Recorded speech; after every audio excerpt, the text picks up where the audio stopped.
खबर नदिया से है। गृह शिक्षिका पर हमला करने के आरोप में कुपर्स कैंप नगरपालिका के एक पूर्व पार्षद के बेटे को पुलिस ने गिरफ्तार किया।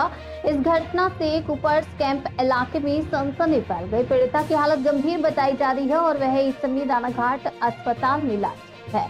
सूत्रों के अनुसार कुपर्स कैंप नगरपालिका के वार्ड नंबर 9 की रहने वाली एक गृह शिक्षिका शुक्रवार शाम को साइकिल से पढ़ाने जा रही थी, तभी एक बाइक ने उनकी साइकिल को टक्कर मार दी। जब उन्होंने इस पर आपत्ति जताई तो आरोपी युवक ने उन्हें गाली दी और बुरी तरह से पीटा। घटना की सूचना मिलते ही पीड़िता के परिवार वाले मौके पर पहुंचे और स्थानीय लोगों की मदद से उन्हें रानाघाट अस्पताल में भर्ती कराया। इसके बाद पीड़िता के परिवार ने रानाघाट थाने में आरोपी युवक और उसके परिवार के खिलाफ शिकायत दर्ज कराई। पुलिस ने मामले की जाँच शुरू कर दी है और कुपरपाड़ी पुलिस ने आरोपी युवक को गिरफ्तार कर लिया। একজন গৃহ শিক্ষিকাকে রাস্তায় ফেলে মারধর করেছেন, কি বলবেন? আমি ওকে রাস্তায় ফেলে মারধর করিনি, বরঞ্চ ও প্রথমে আমার গাড়ির সঙ্গে অ্যাক্সিডেন্ট হওয়ার পরে ও প্রথমে আমার গায়ে হাত তোলে।